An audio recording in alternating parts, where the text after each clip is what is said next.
Leading a public institution in a major transformation takes skill, tenacity, and so much more. As head of one of this country's most important art and design schools, Sara Diamond took that on, becoming the driving force in the transition of what was long called the Ontario College of Art, and into what is now the degree-granting OCAD University.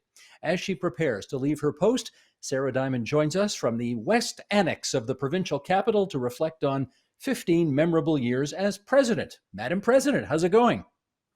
Oh, it's going well. I love my institution, and I'm looking forward to its future. I will be president emeritus, so I'm not jumping ship. I'm very much there to keep the place alive in my heart and to help in any ways I can for our incoming wonderful president, Anna Serrano. We do want to look back at your years on, at the helm, but the first thing I think we need to do is talk about right now, an odd set of circumstances in which to leave, in as much as you're dealing with a massive global pandemic. How has the university fared during the current shutdown? Well, really, it's an honor to lead through this kind of crisis, and having somebody very familiar with the institution and some of our transformations that have prepared us, to cope well at this time. So we were one of the first universities, if not the first university in Ontario, to develop a laptop program. So it means that our students learn technology, they're fluent in the use of a computer, they know how to work really well with contemporary design and creative applications. And we also have a learning platform that's ubiquitous in the school that all faculty use. So those are two strengths of the institution. The challenge, of course, is that we're known for studio-based learning, it's a maker culture. And I have been so impressed at how well our faculty and our leadership and our Senate actually have embraced the transition, have provided really high quality learning, both for students to graduate in the spring and the summer where we have semesters, and we're well prepared for the fall where the majority of what we deliver to students will be remote learning with some opportunities to be on campus, and we're just figuring those pieces out. Yeah, the great fear for so many universities and colleges across Ontario, of course, is that many of them depend for their financial wherewithal on foreign students, many of whom are obviously not going to be coming back here in the fall because, what's the point of sitting in an apartment in downtown Toronto if you can't go to any classes? You may as well stay home in wherever, India, China, wherever to do it. I gather OCAD U kind of depends on a quarter to a third of its student body from international students. What are the implications of all of that right now? Yeah, so of course on a fiscal level, there's huge potential impacts here in terms of numbers of students who will participate from abroad, both who are already enrolled and also our incoming new class of 2021. And we're providing students with opportunities to learn in an online environment that's really well supported with a strong online community, and hoping that they will choose, if they're new students, to begin their learning journey that way. One semester out of a 4-year experience that's primarily online does develop a whole set of other skills. And it does have a big hit on a budget of a small university. So as you said, about 25% of our students are international, and they are from all over the world with some prime resources. We may need some help to make it through this period of time in terms of partnerships with government and others who can help us, stay balanced. But we're certainly looking at a potential, tough time over the next number of years in terms of the fiscal impacts. Okay, that's the present and the future. I would like, if you wouldn't mind, just to sort of sit back and relax for a second here, because I'm going to play Ralph Edwards, okay? We're going to do a little bit This Is Your Life, because you have been at the helm during very dramatic times for OCAD U, which got its degree granting status in 2002, and you came on board as president a few years later. And here's some of what's happened during your tenure at OCAD U. In 2007, you launched the Digital Futures Initiative. Also, same year, the establishment of the first graduate degree programs, and today there are 7 graduate degree programs. 2009 saw the launch of the Indigenous Visual Center. Enrollment increased by 37% during your tenure. You raised close to $70 million for campus expansion. The campus, of course, being in downtown Toronto, right near the Art Gallery of Ontario, or most of it anyway. You also increased the campus size with the addition of new buildings, expansions, and renovations, including a new building slated to open in the year 2023. Let's go through some of this because I suspect some of our audience won't know about, for example, what the Digital Futures Initiative is. What is that? Yeah, thanks, Steve. So it's both an undergraduate and graduate program, and it's a series of digital resources that the campus has, and the ability actually to have hired faculty who are research ready. So, for example, we have a Canada Research Chair in design for the for the Internet of Things. So it's a really large initiative that continues on an annual basis. And, you know, we were in there very early around this kind of digital transition of looking at what's the future of digital technologies, not just what are the contemporary skills, which we're very good at teaching. And now I would say that every single faculty, you know, design for certain and our interdisciplinary studies faculty and components of the Faculty of Art, you know, are deeply engaged with digital practices. We're leaders in that space. You know, we also raised $9 million and then Canada Foundation for Innovation match of an equal amount of money for the Digital Media Research and Innovation Institute, which now has our foundation for our labs and many of our research capacities at the school. You know, before it was OCAD U, it was the Ontario College of Art and Design, and before that it was the Ontario College of Art, and before that it was even something else, because I think it goes back about a century and a half. And I wonder if you could just sort of explain to our viewers and listeners, what was the big transformation when you went from being a college to a degree-granting university in 2002? How was it different? Yeah, thank you. And in fact, OCAD U is turning 145 next year. So it's one of the oldest institutions in the province. You know, it was a really important transformation. It was a recognition on the part of the board and the institution that in our professions, and it was a really great professional school, that increasingly our students needed to have, and our faculty, you know, as we began to continue to hire, needed to have advanced degrees. They needed to have the kind of knowledge of STEM, so science, you know, engineering, medical knowledge included, math, and they needed a deeper immersion in humanities and social science research to be able to contextualize their professional creative studio-based learning. So that drove the transformation. And it allowed us really to attract a much broader number of students, to be frank about it. You know, students who are extremely diverse, whose families see the value of an art and design education with a university degree attached. And so it's actually been a kind of democratizing move. You'd think becoming a university would have the opposite effect, but in fact, it is not true. Becoming a university meant that we have a much broader kind of student population. You know, over 50% of our students are racialized. We have significant growing Indigenous student numbers. We are very engaged with the Black community in Toronto and beyond to really build opportunities for students across really different kinds of degrees. And it meant that the school had to look at its undergraduate degrees and bring in that capacity both into those degrees of more critical thinking, more literacy, literally more numeracy, and then build a graduate school, because that's part of what being a university is that you provide graduate education. And it wasn't without its bumps in the road, as the Globe and Mail reported 5 years ago. Let me read an excerpt from an article that ran back then.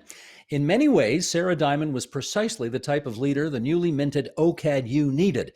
She championed the elements that are crucial to a university, especially graduate programs, recruiting students for them, and, to raise the institution's global profile, hiring faculty members from around the world and increasing the amount of research being conducted. Diamond's vision included requiring at least a master's degree for most full-time faculty. This was in keeping with the expectations of provincial officials, and instructors were offered financial help to upgrade their credentials, yet some were still anxious. What were people anxious about? Well, you know, some universities, when they made a transition to becoming a university, and there's a whole group of them who went through those changes. I'm not going to name them, but they actually removed faculty who didn't have a graduate degree.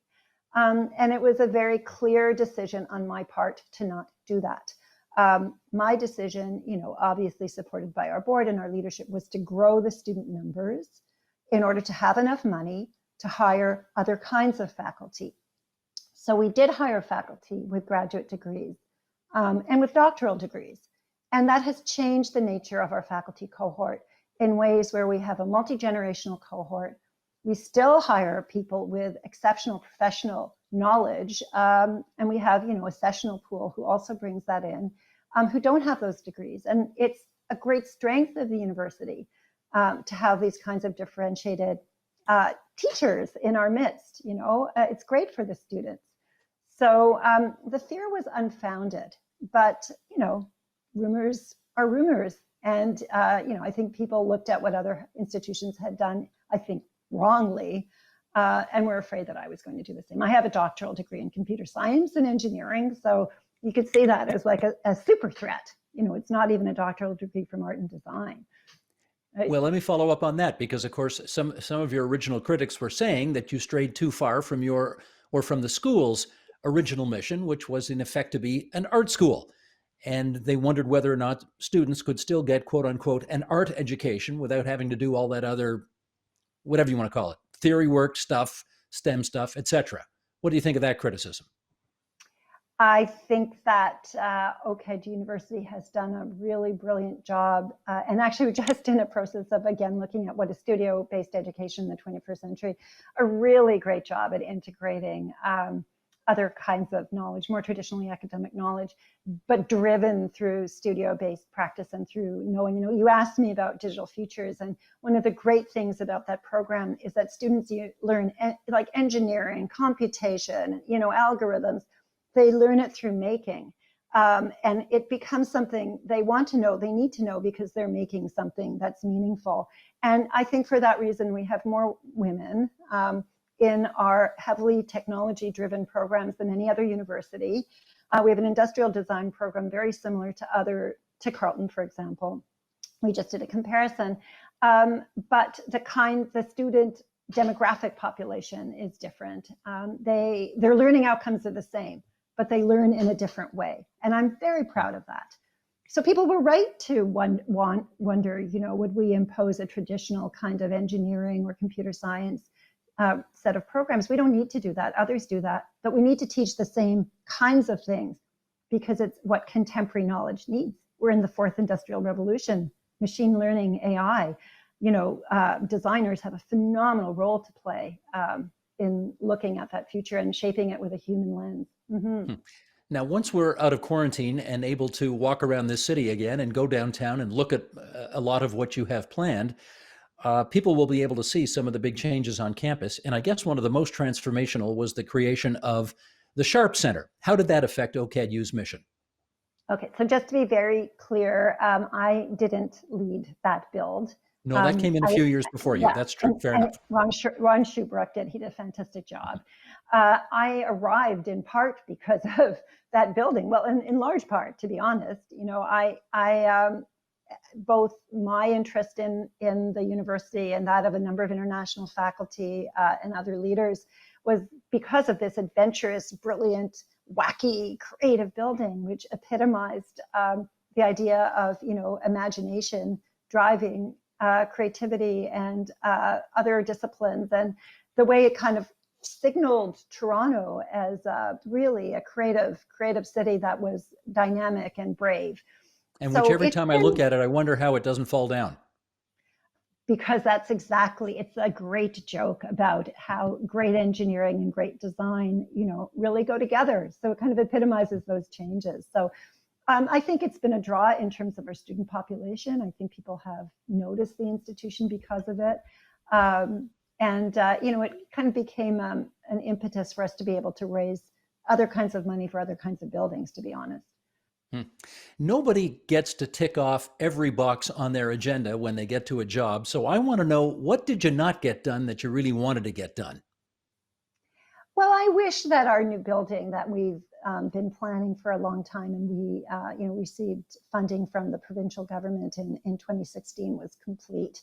We've had a kind of tug of war with the current government around that, where we had this money, and then in their budget cuts they took it away, and then we've gotten some of it back, and we're hoping to be able to move forward with that. So I was hoping to leave really frankly with the new building. And also in some ways a better recognition again on the part of, the public purse, that we're a different institution, that we have very specialized education, and that it needs to have, better subsidy. That said, we've been able to fund lots of change in terms of capital, graduate school, et cetera. Steve, one of the things I'm really, really proud of is the work we've done around diversity. I led a task force which was looking at underrepresentation of racialized and Indigenous faculty and staff and administrators. And we've really, really changed our demographics. Like we have our deans are, racialized or Indigenous. Our faculty are much more representative of the student population of the GTA. And we've done huge work in terms of building Indigenous capacity with a brilliant national and now regional advisory group, a program that's focused on Indigenous knowledge and culture, a Tier 1 Canada Research Chair, Dr. Gerald McMaster, in Indigenous knowledge and curatorial practice, and a whole group of phenomenal Indigenous faculty, a cluster hire there, a Black cluster hire, this year. So I'm very proud of that work. It's one of the things I'm actually most proud of. It's something that is always in process, and the last number of weeks have reminded us how important our activism, our leadership as institutions is in addressing racism, and I feel like OCAD U has been on the right path there. Well, particularly important given the singularly historic important moment we're at right now as a province, nation, continent, world, etc. I want to ask you a bit of an odd question here. There are 4 universities in Ontario's capital city. And, U of T is massive, and York University is massive, and Ryerson University is massive, and then there's OCAD U. And I wonder whether, I wonder whether you ever felt, I know we got you 4 presidents together on the agenda once upon a time, and you did tell us that you 4 had regular meetings and tried to work together on various things that would be good for the whole city and the province and country and so on. But there's no mistaking the fact that they're much larger than you in budgets, in student body, etc. Faculty.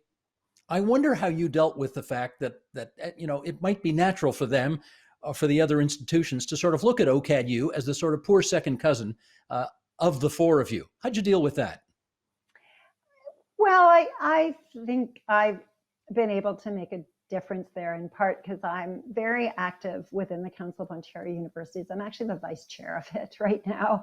I'm very active in Universities Canada, and I've led some pretty important initiatives in looking at art and design and creative programs at a national level. I'm active in terms of policy. I've really represented my institution within the City of Toronto on so many spheres, whether it's smart cities or public art. So I think, having strong external relationships for the university and a strong public presence helps for it to make a difference despite its scale. So that, and then, I think as we matured as an institution and we were offering more and more research capability in partnership with those large institutions, because we have very strong research partnerships. And as we were looking at, frankly, a set of common questions, even if we were small, and exerting leadership there and providing a different kind of talent to solve them, respect grew. And, the 4 universities, we still work together very closely. We've got a project called Student Well Toronto, looking at the difficulty of affordable student housing. And we're mobilized around that. We've got a new project looking at infrastructure. And we've been working really closely together around the COVID-19 crisis to see what's different about the GTA.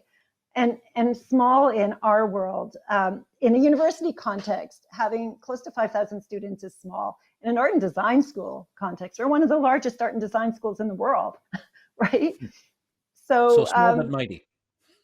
I hope so. And we have a mighty new president coming in too. So I think we'll keep hopefully punching above our weight. Gotcha.